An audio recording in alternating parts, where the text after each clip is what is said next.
జపాన్లో ఒక రాజుండేవాడు. అతని పక్కనుండే సలహాదారులు అతనితో ఏం చెప్పారంటే, రాజుగారు మీరేమనుకోపోతే మీకు రహస్యం చెప్పాలి. సరే ఏంటన్నాడు రాజు. ఏం లేదండి, ఒక మనిషికి కావలసినవన్నీ మీ దగ్గర ఉన్నాయి, కానీ మీ జీవితంలో ఏదో ఒక మూల ఆనందంగా మాత్రం లేరు అని అన్నారు. యాక్చువల్లీ అంతవరకు అతనికి ఎప్పుడు అలా అనిపించలేదు, కానీ ఇలా విన్నప్పటి నుంచి మాత్రం నిజమే కదా, నా జీవితంలో ఈ కష్టం ఉంది ఆ కష్టం ఉంది అని మొత్తం ఎక్కడ లేని కష్టాలన్నీ గుర్తు రావడం స్టార్ట్ అయ్యి ఇక అప్పటి నుంచి రోజు రోజుకి విచారావస్థలోకి వెళ్ళిపోతున్నాడు.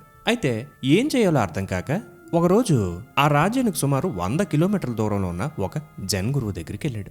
అతని రాజును చూసి అలా అయిపోవడానికి గల కారణాన్ని తెలుసుకుని దాని నుండి బయటపడడానికి తనకు ఉపాయం చెప్పాడు. అదేంటంటే, రాజా మీకు నిజంగా ఇందులోంచి బయటపడే ఉపాయం కావాలంటే మా ఆశ్రమంలో 1 సంవత్సరం పాటు మేము ఇక్కడ తోట పని ఎలా చేస్తున్నామో నేర్చుకోండి అన్నాడు. కానీ అతని సమస్యకి ఈ తోట పనికి ఏంటి సంబంధం?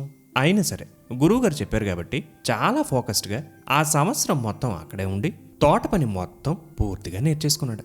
అప్పుడు ఆ గురువుగారు అన్నారు, రాజా ఇప్పుడు మీరు మీ రాజ్యానికి వెళ్ళిపోవచ్చు. అయితే ఇక్కడికి 1 సంవత్సరం తర్వాత ఏ మూమెంట్లో అయినా సరే నేను మీ రాజ్యంలో ఉన్న అతి పెద్ద తోట అయితే ఉందో దాన్ని చూడడానికి సడన్గా వస్తాను. ఇక్కడ మీరు ఏదైతే నేర్చుకున్నారో మీకు అది నిజంగా అర్థమైందో లేదో తెలుసుకోవడానికి ఇదే నేను మీకు పెడుతున్న పరీక్ష.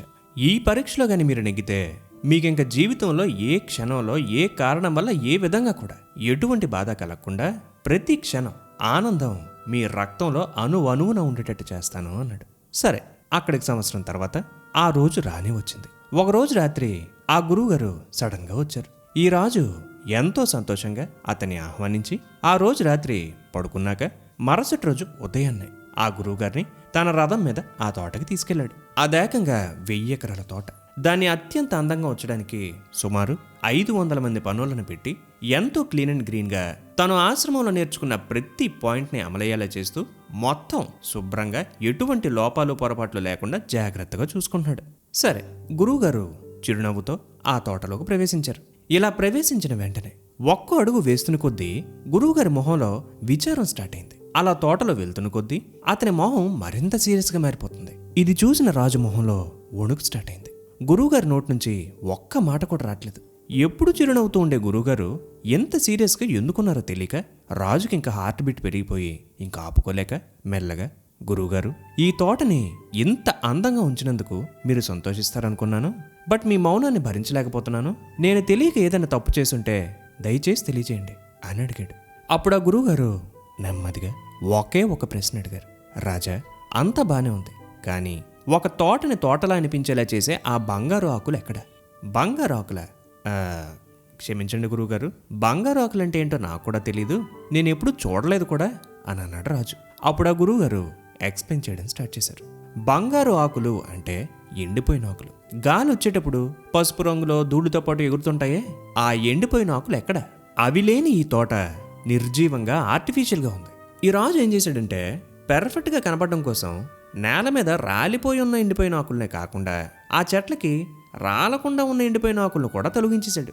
మరణం కూడా జీవితంలో ఒక భాగమే అని, పుట్టుక మరణం రెండు ఒకదానికొకటి వ్యతిరేకం కాదని, ఆ రెండు కలిస్తేనే దాన్ని జీవం అంటామని, అది లేనప్పుడు అది అసలు జీవితమే కాదని రాజు ఎప్పుడు ఇలా ఆలోచించలేదు. గురువుగారు చెప్పింది నిజమే, తోట అయితే అందంగానే ఉంది, కానీ అది ఎంత అందంగా ఉందంటే అదొక జీవమే లేని ఆర్టిఫిషియల్ పెయింటింగ్లా ఉంది.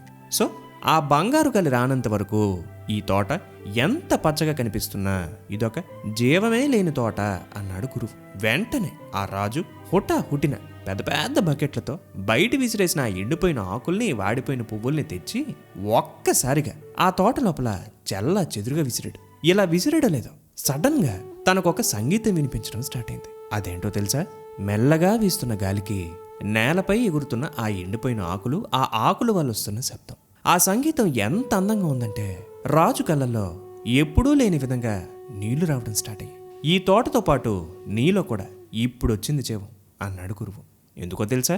జీవం అంటే ఏంటో, ఆనందం అంటే ఏంటో ఎన్నాళ్ళు ఈ తోటలో ఉన్న పచ్చగా ఉన్న ఆకుల కంటే ఎండిపోయిన ఆకులే నీకు తెలిసేలా చేశాయి. ఈ కథలను మనం నేర్చుకోవాల్సింది ఏంటంటే, జీవితం అంటే కేవలం అందమైన క్షణాలతో మాత్రమే నింపేయడం కాదు. చీకటి, వెలుగు, పుట్టుక, మరణం, ఆశ, నిరాశ, విజయం, వైఫల్యం, మంచి, చెడు అన్నీ కలిసి ఉండాలి. నువ్వు వీటిలో ఏ ఒక్కటి తీసేద్దామనుకున్నా ఆ మిగతావన్నీ మాయమైపోతాయి. మన లైఫ్లో మనం చేసే పనులు కానీ మనకున్న రిలేషన్స్ కానీ ఎప్పుడు పెర్ఫెక్ట్గా ఉండాలి, చిన్న తప్పు కూడా జరగకూడదు, ఎవరు దేని గురించి అయినా సరే కొంచెం కూడా వేలెత్తి చూపకూడదు అనేలా ఉండడానికి తెగ ట్రై చేసేస్తుంటాం. ఏదైనా కొంచెం సక్రమంగా లేకపోతే ఆందోళన పడిపోతాం. ఫర్ ఎగ్జాంపుల్, మన సోషల్ మీడియాని తీసుకుంటే ప్రతి ఒక్కరు తమ జీవితాల్లో పెర్ఫెక్ట్గా ఉండే క్షణాలని మాత్రమే చూపిస్తుంటారు. కానీ దాని వెనుక తమ కుటుంబాల్లో జరిగే గొడవలు, బాధలు, వైఫల్యాలు, నిరాశలు కొంచెం కూడా కనబడినప్పుడు. సో ఈ ఆర్టిఫిషియల్ పెర్ఫెక్షన్ని చూసి వాళ్ళ లైఫ్ అంతా ఆ స్క్రీన్ల మీద కనబడినట్టే ఉంటది కావాలని మోసపోయి, జీవితం అంటే ప్రతి క్షణం వాళ్ళలాగే ఉండాలి అన్న భావన మన పైన విపరీతమైన ప్రెషర్ని పెడుతుంటుంది. మన మనస్సు నిరంతరం ఆనందం, బాధ, భయం, కోపం, ఆశ, నిరాశ లాంటి ఎన్నో ఆలోచనలతో నిండిపోయి ఉంటుంది. మనమేమో వాటిని అణిచివేయడానికి ట్రై చేస్తుంటాం. ఇన్ఫ్యాక్ట్ ఇవేమీ లేకపోతే మన కథలో ఎండిపోయిన ఆకులు తీసేస్తే ఆ తోట ఎంత అందంగా కనిపిస్తున్నా, ఎంత నిర్జీవంగా ఉందో, అలానే మన జీవితం కూడా ఒక చచ్చిన శవంలో ఉంటుంది. నెక్స్ట్ పాడ్కాస్ట్లో ఇంకో ఇంట్రెస్టింగ్ అనాలిసిస్తో మళ్ళీ కలుద్దాం.